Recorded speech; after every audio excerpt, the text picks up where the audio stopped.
You're listening to Ideas and Leaders podcast.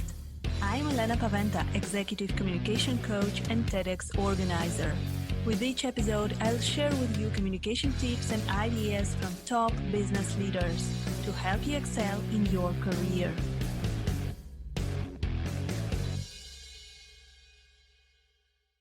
Welcome to the next episode of Ideas and Leaders podcast. Today we have a great guest and we're going to speak about the topic that is very close to my heart. We are going to speak about communication and public speaking with Billie Shepard. She is a coach, an actor, producer, director, very interesting person, and I just love that we are going to have this conversation. Hi, Billie. Welcome to Ideas and Leaders. Oh, I'm so happy to be with you. Good to see your beautiful face. So, Billie, can you tell us a little bit about your background? I know that you're an actor, producer, and now you're in this world of business communication, of coaching. So, how did your career look like? What is your story? What is my story? Everybody's got a story. I'll try to make it brief because there's many years to the story, but I had been an actor since college. I left college and became a professional actor, went to an agent, they sent me out and I left college, went back many years later, and became an acting coach as well, and discovered that there were methods that I learned from my great teachers, and from acting that were applicable to all people. And I was asked at one point, after all these years of teaching acting, to help some corporate people do presentations. And I applied the theater techniques and I thought, I got an idea. I can go into corporations and do this and help people. And it worked. And about 6-7 years ago, I went back to school and got a graduate degree to see if my methods applying the acting techniques to the corporations and to business people and other speakers, it expanded, would be efficient. Those artistically motivated methods would work. And they did, and we proved it. Since that time, I've been going into corporations and helping corporate people and all kinds of people. It is so interesting that you're bringing this perspective from the artistic world to the corporate world. Do you think that we have a lot to learn from actors in business, and what are those elements that we can actually incorporate into our communication? I think each has, since you asked that question in that way, each of us have a lot to learn from both groups. I think actors can learn a lot from the business acumen in that arena, how to manage their acting business and think in terms and use those techniques. And I think the business people can learn from actors and this artistic acting technique approach, because actors learn that I'm not saying anything new, I'm just simplifying it. Actors learn that the important thing is connecting with the audience, whether it's one-on-one or whether it's one on 10,000. And that connection starts with them first. We learn that we need to get ourselves ready to get in this wonderful thing I call present moment awareness. And when we're in the present moment, we are genuinely ourselves, and connected with the audience or the person that we're talking to. And how do we do that? Well, there's 4 ways we do that. The first is to get our bodies ready. Actors, we do breathing and exercise and whatever we need to do to prepare to get our bodies present. Then we need to get our voice present so that we're clear we have good diction, modulation, use of pauses. The third thing is the ability to improvise. Actors need to improvise in front of the camera or on stage, and speakers do too. And the fourth thing, and now I'm finally at the secret sauce, the fourth thing is the intention. What the heck do I want to get you to do? And when we're working one-on-one or working with an audience and we're on intention, we have no fear, we have no self-doubt, we have no nervousness, because we've got a job to do. So I would say what corporate people can learn from actors is how to get ourselves ready in the present moment and figure out what our intention is. I'm going to keep talking. The secret to the secret, the golden key, is to have that intention connected to something I feel strongly about. And we can talk about that further. I bet you have another question. Yes, I definitely wanted to ask you about this intention. And before that, you mentioned improvising and being flexible.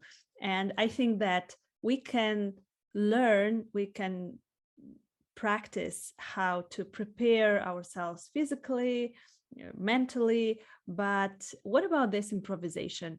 Is there a way that we can actually learn this, that we can actually master this? How do actors do this, and how can we bring this into the business world? Interestingly enough, it circles back to the intention. The practice of intention, and I suggest anybody take at least one intention, improvisation class. They'll probably get addicted and take more. What improvisation teaches us is we learn that we have to be in the present moment. Why? Because we're on our intention. Give me the $50. I know, Elena, I know you owe me that $50. You know you owe me that $50. Come on, give me the 50. What do you mean you're not going to give me the $50? Elena, I need the $50. Okay, so if we have our intention in an improvisational exercise, here's what we will learn. That we have to listen. I have to listen to you and watch you and pay attention to how you're responding and reacting. I noticed, I said, give me the $50. And you started shaking your head no. So I came in more firmly. A speaker needs to practice improvisation to learn to read the audience and adjust. They will also learn what to do if the lights go out, or if there's the bell going off, or if they forget their place. So that ability to improvise, first of all, it's very fun. Second of all, it teaches us to be in the present moment, truthfully, genuinely. And third of all, it teaches us to watch another to see if they're being authentic, to see what their game is, to learn how to get our need met. So improvisation teaches intention and the ability to respond in that present moment. Yes, so those improv classes, I know I have a couple of friends who went to those improv classes, and they loved it. They got addicted to it. So I'm definitely considering joining one as well. And you also mentioned that this intention should be connected with something that we deeply believe in. How can we do this? I mean, technically, are there any tricks, any methods that you can recommend us? I will tell you a story about how I learned a technique that really helped me, which is breathing really deeply. I'd always done breathing exercises, and we do it in all of my workshops. I was working in an improvisation workshop with Arkin, the Academy Award winner. I don't know if you're aware of who he is, but anyone in your audience who knows him is going, oh, yay, I know, I love everything he does. His name is Arkin. And I went to Austin, Texas, just to be in his improvisation workshop. And what I learned is I was doing an improvisation, and it was in a health food store. I was buying, and this other participant was selling. And that's all he tells us. You're in a health food store, you're buying, you're selling. So I went in and I did the improvisation. We started, and the gal did hers. And then Alan came up to me and said, very, very good. He said, now take that intention. I could tell you were working with an intention. Very good.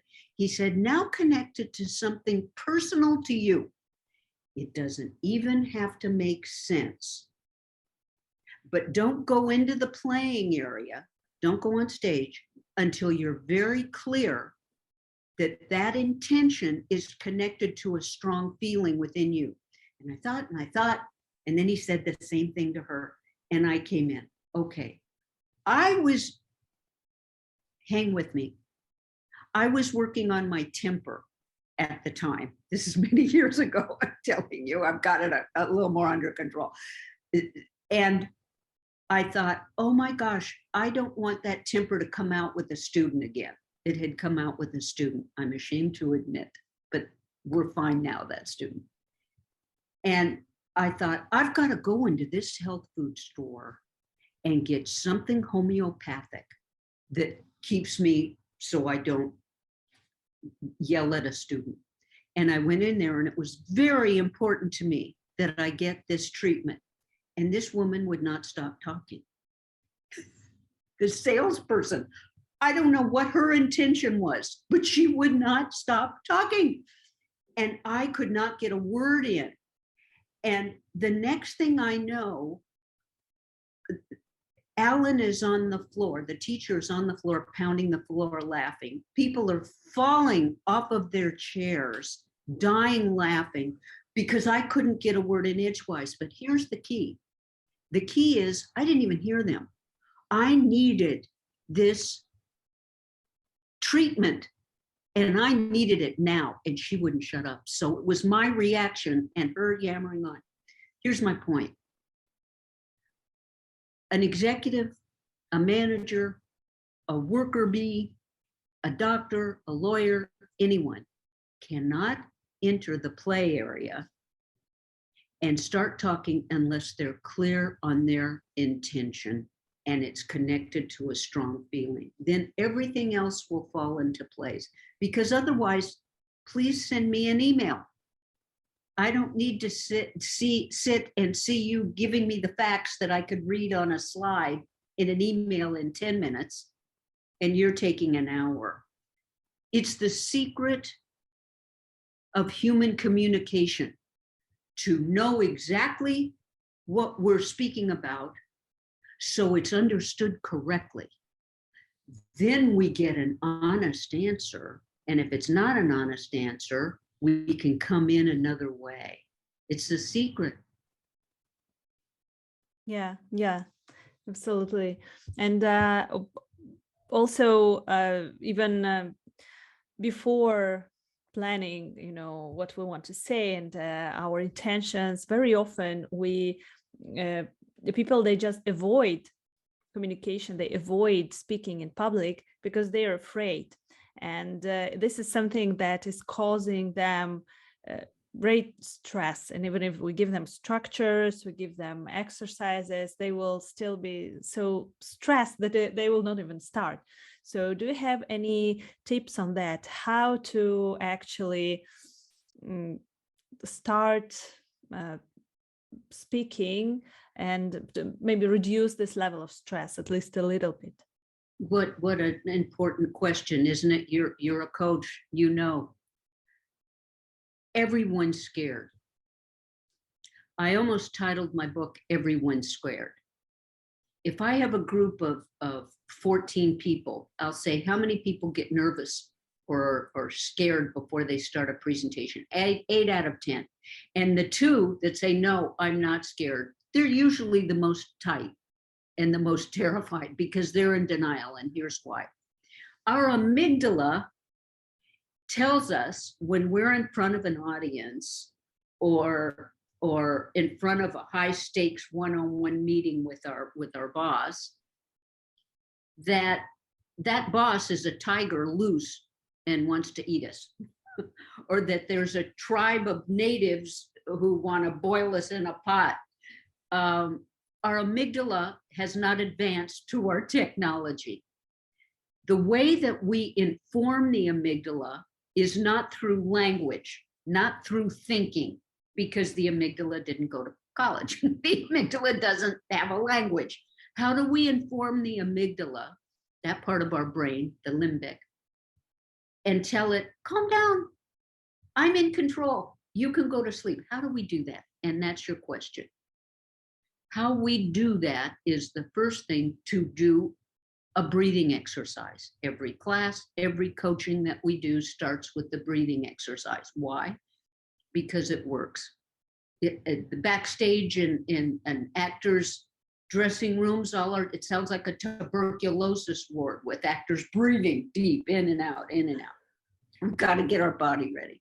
The second thing we do is a pencil in the mouth exercise, and we read a poem to tell the amygdala, my voice is free, I can speak clearly, I have good diction. So in 2 ways, we've informed the amygdala, go to sleep, relax. You don't have to work now. I'm in control. And you know, it works every time. The nerves go away. There's no room for fear. And then when we get on intention about something that we care about, our whole of us comes to the party. Our style. If it's a dialect, we love your dialect. If you've got something to say, you will make sure that it is clear and understood correctly. But you got to breathe, and you got to inform the amygdala with the vocal exercise. That's the language. Yes, so breathing exercises and exercise with a pencil. So those are great ways. I think that this is great that you mentioned that everyone is scared. I think that even professional actors, professional speakers, they feel this all the time, especially if we are in new circumstances, in a new situation.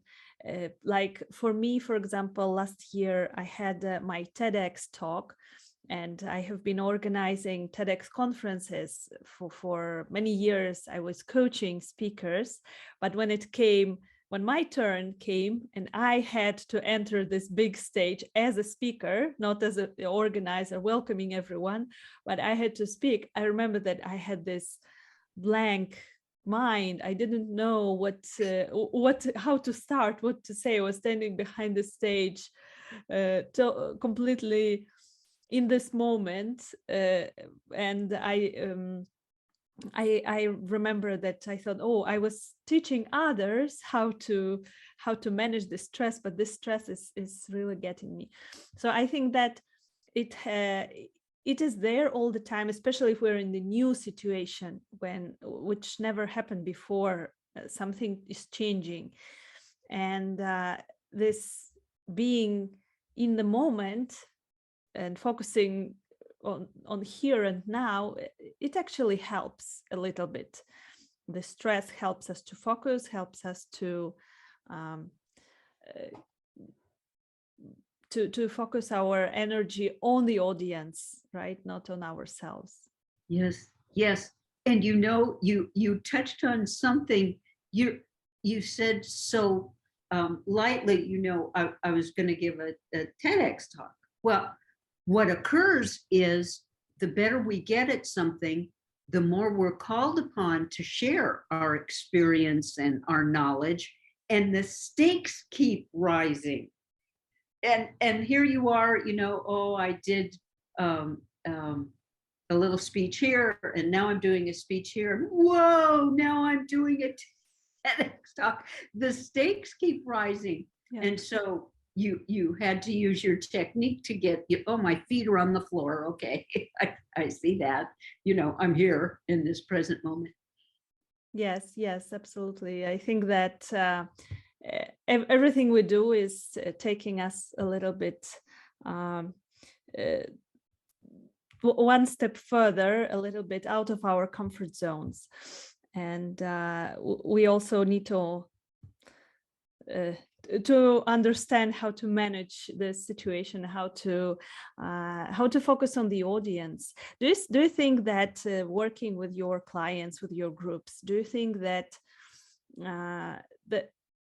a lot of people are focusing on themselves instead of focusing on the audience, and they are thinking about how they look, how they feel, what people will think about them? And how do you think we can change this perspective from ourselves to our audience? What a lovely question. And it's because you're a pro doing this. It's very, very insightful. A ballet dancer that I remember when I first started acting, and of course it was all about me. I read that a ballet dancer begins that the work is all about them. Look at me, look at this. And when they move on into the process, all of a sudden it clicks. Oh, it's not about me at all. It's about the audience. It's about delivering this message of this ballet and this story through me, through my body. I thought, oh, that's what it is. I'm an actor. I'm helping deliver this part of the information to the audience. And then I'm a little teary-eyed. When you get older, you get touched by things. And then I realized, oh, it's lovemaking. It's me giving them this part of the story to help them understand, to learn what the entire message is. Well, for a corporate speaker or a professional person giving a presentation, it's not about you. It's about them. And when that click occurs, I think a third of the people are going to love you. A third of the people are going to not care. And a third of the people are going to find fault with you, right? Okay. But you will have been genuine. You will have enjoyed the process of delivering the data and the information to them. And you will find out who is not so interested and who really is opposed, and you will learn from it. So it's not about me, it's about them. And it's the same. I'm almost done talking. It's the same at a cocktail party. It's not about you. It's about, how are you? What's going on with your kids? How was your trip to Brazil? It's an interesting dynamic.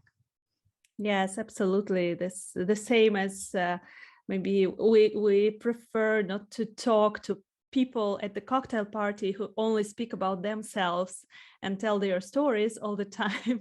But we prefer to spend time with people who actually ask questions and are interested in ourselves. So what can we do as a speaker to make the audience interested, to attract their attention, to build this connection? Do you have any tricks, any suggestions of what we can actually do to focus on them? I think it's very much like dog training. If we've prepared backstage or before we're going in front of the camera, and we come out and we're on intention, we've done our preparation, we're on our intention, I believe an actor's way of learning to take stage informs the audience, you can relax, I'm the alpha dog. I gotcha. And the way to do that is if we're in person, I'll just share that one. If we're in person, we walk out on stage and simply look at the audience, 1,000, 2, 1,000, 3, 1,000, and then begin. It settles the puppies down.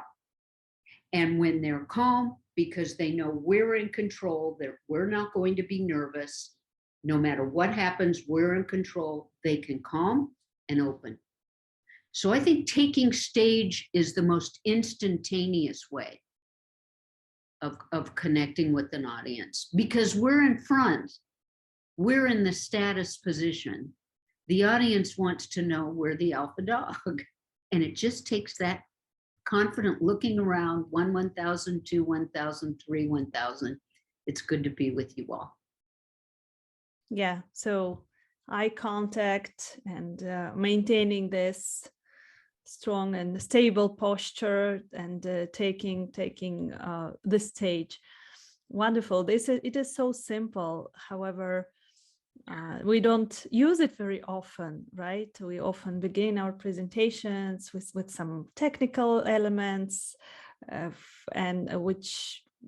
then audience maybe don't feel very comfortable with such introductions. And also, I wanted to ask you, the last question is about our appearance. So do you think that it is important how we look, how do we look, visually, in both in virtual meetings and in the live one-on-one presentations? There was a wonderful diplomat in America, United States, that said one time he won best dressed in the country. There used to be this Blackwell guy that said, this is the best dressed and this is the best dressed woman. And here this politician had won best dressed, and he said, I dress out of respect for others. And I thought, whoa, that's so it. I'm comfortable in sweats or a t-shirt, but for you, I put on makeup. For your audience, I put on a nice blouse for respect for you, for respect for others. Then there's the actual education of learning what looks good on stage and what the background's going to be when you give your talks, and what the audience will be wearing, and bump it up one level, Takes a bit of time. Put it in the fun pile, your wardrobe and your dressing and how you look. Put it in the fun pile. Yes, absolutely. So Billie,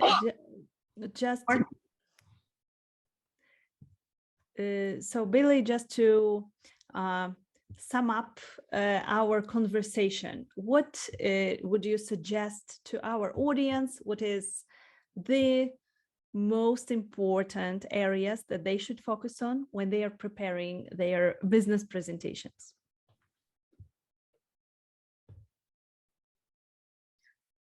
Their intention, and connect it to something they feel strongly about.